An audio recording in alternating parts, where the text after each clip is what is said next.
and yes, all of it. We're at chapter 9, and we're going to do the whole chapter today, so it's going to be a slight group effort. Where are my helpers? Please come up. And yes, it's a long chapter, but don't worry, I'm not going to speak for too long after it. Right.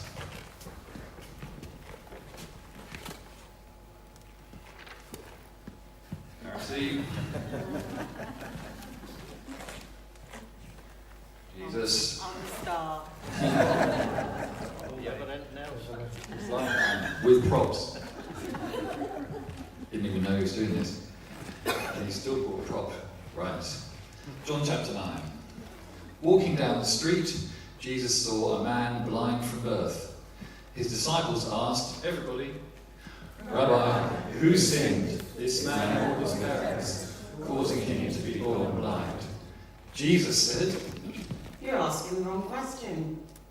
You're looking for someone to blame. There is no such cause and effect here. Look inside for what God can do. We need to be energetically at work for the one who sent me here, working while the sun shines, when night falls, the workday's over. For as long as I am in the world, there is plenty of light. I am the world's light. He said this, and then spit in the dust, made a clay paste with the saliva, rubbed the paste on the blind man's eyes, and said, Go, wash at the pool of Siloam. Siloam means sent. And the man went and washed and saw. Soon the town was buzzing. His relatives and those who year after year had seen him as a blind man begging were saying, everybody, why? Isn't this the man we knew who sat here and begged? Oh, sorry, I was going to say, right, all the people on the left say that. Right, others said, everyone in the middle. It's him all right, but others, on the right, it's not the same man at all. It just looks like him. He said, it's me, the very one. They said, everyone, how did your eyes get opened? A man named Jesus made a paste and rubbed it on my eyes and told me, go to Siloam and wash. I did what he said. When I washed, I saw. So where is he? I don't know. They marched the man to the Pharisees. This day, when Jesus made the paste and healed his blindness, was the Sabbath. The Pharisees grilled him again on how he had come to see. He said, he put a clay paste on my eyes, and I washed, and now I see. Some of the Pharisees, we've only got one, sorry. Some of the Pharisees said, this man can't be from God. He doesn't keep the Sabbath. Others countered, it's other people, but it's the same word. How can a bad man do miraculous? God revealing things like this. There was a split in their ranks. They came back at the blind man. You're the expert. He opened your eyes. What do you think about him? He said, he is a prophet. The Jews didn't believe it. They didn't believe the man was blind to begin with, so they called the parents of the man, now bright-eyed with sight. They asked them, is this your son, the one you say that was born blind? So how is it that he now sees? His parents said, any parents here, you can now say this. We know he's a son, and we know he was born blind, but we don't know how he came to see. Haven't a clue about who opened his eyes. Why don't you ask him? He's a grown man and can speak for himself. I was going to joke here. Why are they so lippy to the Pharisees, given what I'm just about to read? His parents were talking like this because they were intimidated by the Jewish leaders, really, who had already decided that anyone who took a stand that this was the Messiah would be kicked out of the meeting place. That's why his parents said, ask him, he's a grown man. They called the man back a second time, the man who had been blind, and told him, give credit to God. We know this man is an imposter. He replied, I know nothing about that one way or the other, but I know one thing for sure. I was blind, I now see. They said, what did he do to you? How did he open your eyes? I've told you over and over and you haven't listened. Why do you want to hear it again? Are you so eager to become his disciples? With that, they jumped all over him. Isn't Eugene Peterson who wrote the message fantastic? You might be a disciple of that man, but we're disciples of Moses. We know for sure that God spoke to Moses, but we have no idea where this man even comes from. The man replied, This is amazing! You claim to know nothing about him, but the fact is he opened my eyes. It's well known that God isn't at the beck and call of sinners, but listens carefully to anyone who lives in reverence and does his will. That someone opened the eyes of a man born blind has never been heard of ever. If this man didn't come from God, he wouldn't be able to do anything. They said, You're nothing but dirt. How dare you take that tone with us? and they threw him out on the street. Jesus heard that they had thrown him out and went and found him. He asked him, Do you believe in the Son of Man? The man said, Point him out to me, sir, so that I can believe in him. This doesn't work, does it? Jesus said, You're looking right at him. Don't you recognise my voice? Master, I believe. the man said, and worshipped him. Jesus then said, I came into the world to bring everything into the clear light of day, making all the distinctions clear, so that those who have never seen will see, and those who have made a great pretense of seeing will be exposed as blind. Some Pharisees overheard him and said, Does that mean you're calling us blind? Jesus said, If you were really blind, you would be blameless. But since you claim to see everything so well, you're accountable for every fault and failure. Thank you very much. Wonderful. Thank you.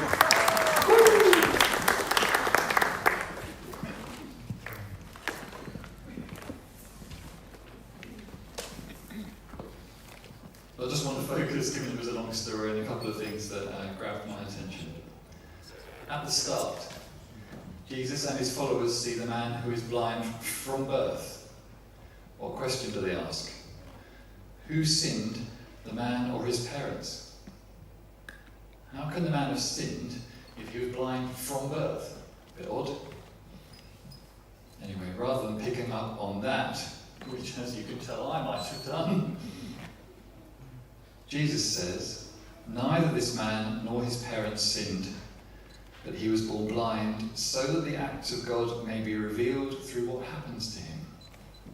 We must perform the deeds of the one who sent me as long as it is daytime. Or as we read in the message, you're asking the wrong question. You're looking for someone to blame. There's no such cause and effect here. Look instead for what God can do. We need to be energetically at work for the one who sent me here. Now, he's not saying don't ask questions. They're saying ask the right question. We need to look forward, not back. Now, it can be easy to ask, or maybe complain, why, God? Why has that happened?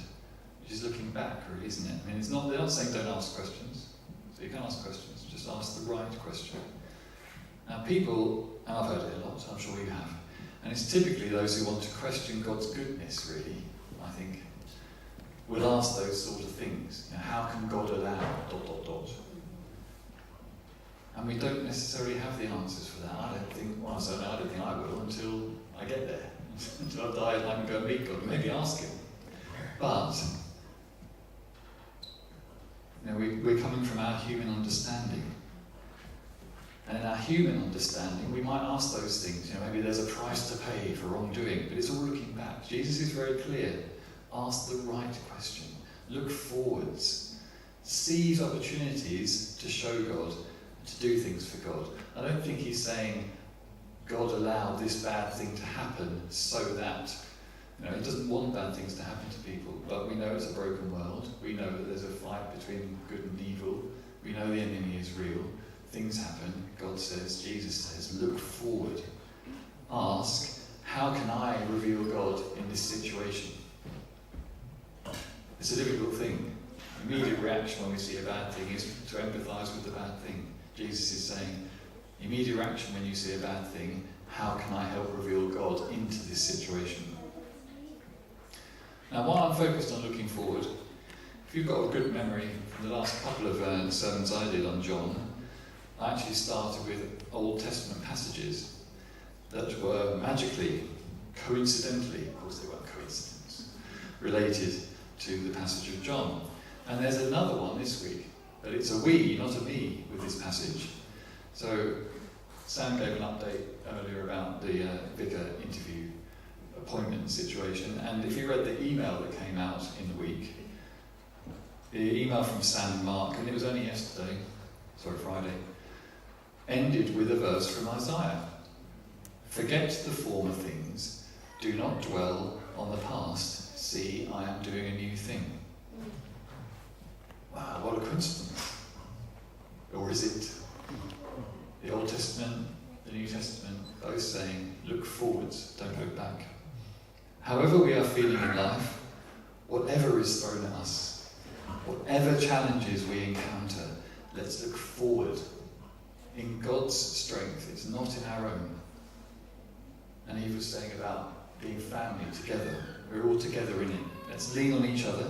We keep meeting together in our house groups, in our friendship groups. We bring the power of God, Father, Son, and Holy Spirit into all circumstances. So that's the first thing, looking forward, which is related to the physical healing in the story. So the other thing that grabbed my attention in the story was the why. Let's pause for a moment. John, the story so far. John's pulled together a neat collection of stories. Thanks very much. I can imagine as he's preparing to write his book, his table, or maybe the inside of his head, looking like this. All these stories, all this time with Jesus, all his experiences, all the miracles, all the things he told us. What am I going to include? He tells us about it actually, so spoiler alert, jumping to the right at the end of John.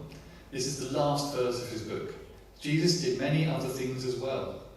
If every one of them were written down, I suppose that even the whole world would not have room for the books that would be written. So he's told us he's got so much to put in. In our series so far, we've seen Jesus turn water he turned into wine, and tell the woman at the well about her life, and heal a paralysed man, feed 5,000 men with 5 loaves and 2 small fish, walk on water, and now heal a blind man. John says Jesus did many other things. Why did he pick these out? And John does tell us about the choices he made. It's so that we may believe that Jesus is the Messiah, the Son of God, and that by believing we may have life in his name. Great thing, great aim. What about today's story? The physical healing is a tiny proportion of what he wrote. We just read the whole chapter. It's only a small part of the healing. And when he does the healings, he does them differently. In this one, he's obviously prayed with the man, he's got him to rub the mud on his eyes, and then he tells him to go away and wash. So the implication there is that the healing hasn't happened right there and then.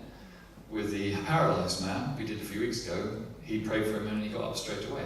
So there's variety in what he does. But again, I don't think the physical healing is so important in this story.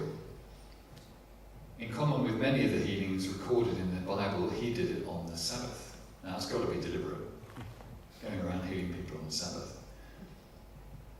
And he was getting the Pharisees' attention. And as we saw, that certainly happened. The Pharisees were too focused on the rules. It even shocked the blind man. He's so excited, as we saw, he couldn't hold back. And the Pharisees ask him what's going on. He tells them. And he actually says, well, don't you know your Bible? Almost he says that to them. What's going on there? His parents, we read, were afraid of the Pharisees, but he certainly wasn't. Jesus uses opening the blind man's eyes to show the Pharisees that they are spiritually blind, or blinkered. The Pharisees were blinkered. They focused about the rules. No work on the Sabbath. But doing good for God, that's not work. It was invalid for the Pharisees to criticise Jesus. And we could look at them and go, oh, look at them. Do we point fingers in a similar way? And sometimes we get too focused on convention. Oh, we can't do it like that. That's not the way we've always done it. We'll be a bit careful here when we don't want to throw all the rules out where they're valid. But are we sometimes blinkered to the way we've always done it? Do we sometimes not listen to a new suggestion? Are there any other principles we may have expanded inappropriately? The Pharisees took what was in the Bible and just added, I think it was 600 and something rules to the Sabbath, the rules they had on the Sabbath, just to make it all really carefully defined, losing the principle of just rest. They had to define to the nth degree what rest was. Doing good for God is not work. So that's the same for us. Doing our bit for God shouldn't be a chore. If it is, maybe that's something we all need to think about. I'm not immune from it. We get to Wednesday night, sometimes, I don't really want to go to home group. I want to have a night in. But the amount of times I've gone to home group over the years, different churches, when I haven't felt like it and it's turned out to be great, then shows, right, okay, not a chore. And as Ian reminded us when we were looking at the 5 loaves and 2 small fish feeding 5,000 men, we just need to do our bit. It may seem little, but God pulls it all together. So let's look for what our bit is, and let's look forward. And let's try not to make it a chore. Let's try and make it a joy. And let's be light. Jesus said in that he was light. And let's be light together. Each little flame, if you bring a whole load of candles together, becomes enough to light a room. Let's bring God's light into the darkness of this world. Each of us, we can do it. Back to you. Yes? Our lamp.